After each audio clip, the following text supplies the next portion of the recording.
which is the most discussed issue, because what is a fair price? What is a living wage? As WFTO, we have now a working group since 2 years, which is trying to analyze what is a living wage. What is a living wage here for a handicraft producer in Bangkok? And is it the same living wage when he's outside in the village? Huh? In Chiang Mai. Yeah, in Chiang Mai or outside. No, it's a lot of difference. What is the living wage for a farmer? Who defines this? How? It's not compare easy. it to the minimum wage, like or no? No. You can't. Yeah, this is the minimum wage. Sometimes it's a good, but also the minimum wage here in Bangkok is different than in a small thing. And then we had this case in the Philippines. We are buying whole sugar in the Philippines from our organization Panay Fair Trade Center. Brown sugar. Brown sugar. And Panay Fair Trade Center, they had big problem with the certification, fair trade certification body. Flow. Because they are ISO certified or accredited. And so they have their regulation, and one of their rules is you have to pay minimum wage to the worker. Okay. The normal minimum wage in the countryside for people who are working in the agriculture, it's 100 peso. Now the government, for political or reason, not political reason or to image reason, they have said, okay, minimum wage is 300 pesos. Oh, that's like in Thailand. Yeah, but nobody pays this. Oh. On the countryside, nobody is paying minimum. Nobody. No. Okay. Because it's not sustainable. Because if a small farmer pays this minimum wage to people who are there for harvesting, his product is out of market. So everybody continues to pay 100, 110 pesos. FTC was paying 150 pesos No. to the worker. Non-compliance. Non-compliance, because they are not paying 300, so they were out. So they are paying more, but they are out. So this is the negative effect of when you have a certification with standards which are, these are the norms, you have to fulfill these norms. We luckily in WFTO, we can be more flexible because we are a membership organization. We have built up all our own guarantee system. I will talk to you about later. And so this misfunction of the market, of political decision, we can compensate this. We stay out of this. We don't care. So we are looking on what is the reality on the ground and not what somebody there in Manila decides minimum wage should be this. So minimum wage is important, in some countries very important, but you cannot always go with the minimum wage. So anyhow, payment of fair price is it's a great discussion going on, but it's not only going on now. I remember when I started to be in fair trade 30 years ago, one of my first meeting I had in EZA was what is a fair price? And continue. It will always continue. It's always yes. Still continue. It's Still continue. But Never-changing story. we are close, and it's not a number. Fair price is it needs to be described. What is a fair price? And it needs to be seen direct on the spot where you see where you are with the producer. You have to see the environment. Sorry. And then there is another issue. You can also say fair price has to be this one, but we have to see if the market accepts this. So this is the other part. No? Because sometimes, especially with handicraft, it's getting more and more difficult because the cost of living is increasing, and with the cost of living is increasing, you have to pay more to the crafts producer. To make a basket, you cannot do it in 5 minutes. To make a basket, you maybe need 1 hour. And 1 hour, 20 years ago, the money you need to earn in 1 hour was much less to give you a decent living than now. Now you have to pay much more. But to make a basket, maybe you need 2 hours to make it. And 2 hours, the price is becoming so high that at the end, the price for the consumer it's not, the consumer will not accept anymore the price. So we have also this one. And this is a big problem also in fair trade with handicraft. I was telling yesterday in the presentation in the summit, Italy, we had a great, it's coming back.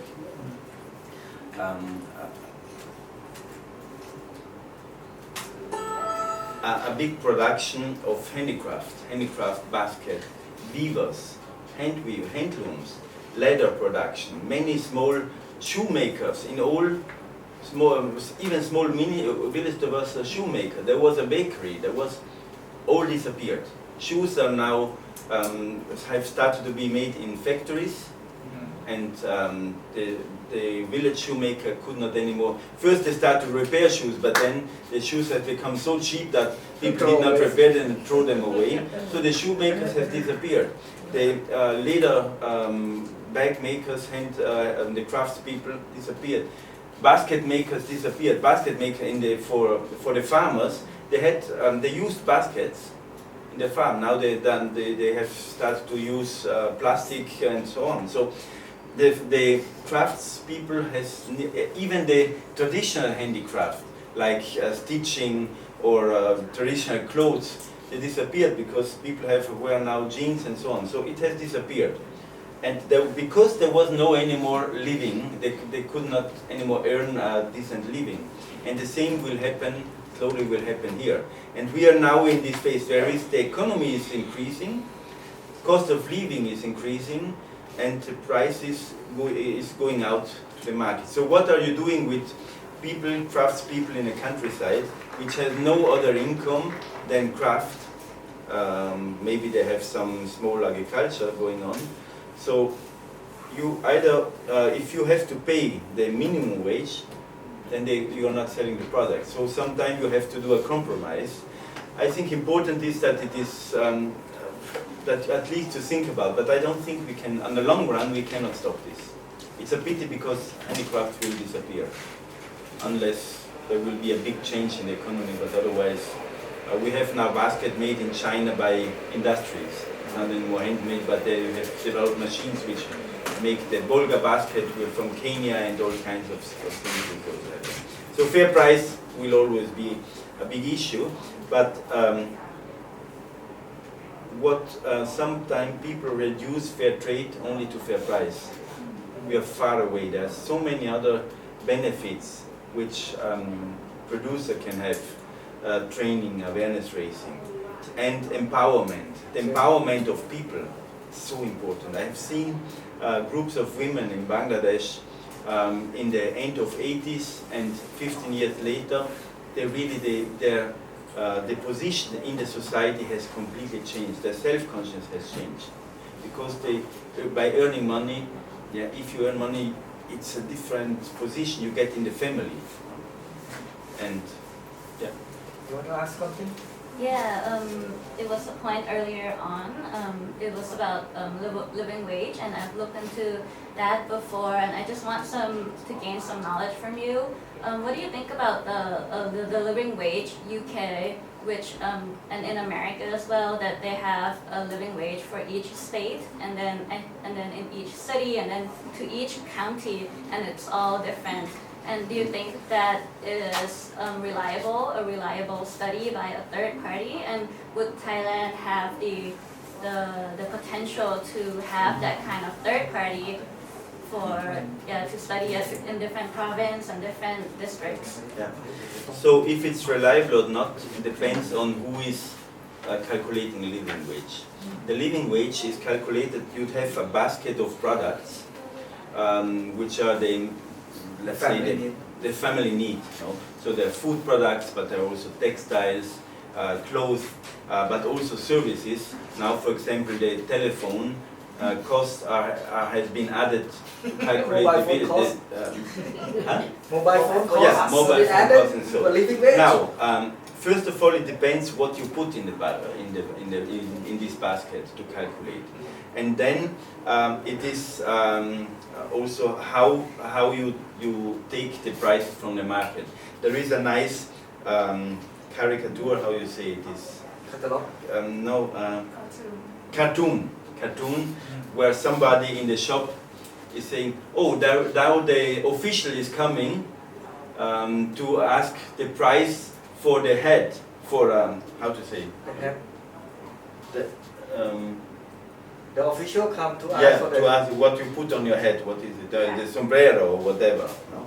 And he takes a sombrero out which is there, he takes away the dust and and the offer price, it. and then see, yes, the price is the same as it was 20 years ago. No? So you can, or you can have clothes, no? Yeah. You can have clothes, jeans for 10 euro, you can have jeans for 100 euro. So which one you take? 10 euro or 100? It depends, no? If you take the expensive product and you put it, you have it in the basket, or you take the cheap one. So it's depending how this collection of data is done, who is collecting it, and which was. Sometimes they want to show that the prices, there is no inflation, so the prices remain stable, and then you just have to take products which are cheaper. And so normally it's done in a way, I hope, so that it is the reality. But that there is a difference between one region and the others, yes, you know this also here. Rent a house here in the center of Bangkok, rent a house a little bit more outside, rent a house outside in the countryside, there's 10 times difference. So how can be the living wage outside the same than here? And I'm talking only of renting the house, but there are all the rest also. If you buy vegetable here, it's different than when you go in the countryside. In the countryside, the price is nearly nothing because the farmer gets nearly nothing. But as soon as it comes here, there are all the middlemen. The price goes up. So there is a difference in the living wage, and it's very, yeah. There are statistics, and it's good that we have this. If it's reliable or not, I would say it is an indication. It gives an indication. But it can reflect the Yeah, context. Okay, if you finish this, then we have a coffee break. yeah. So ensuring no child labor and forced labor. This is another number 5. Child labor. We are tending more to say child exploitation. Because child labor, if it's in the family,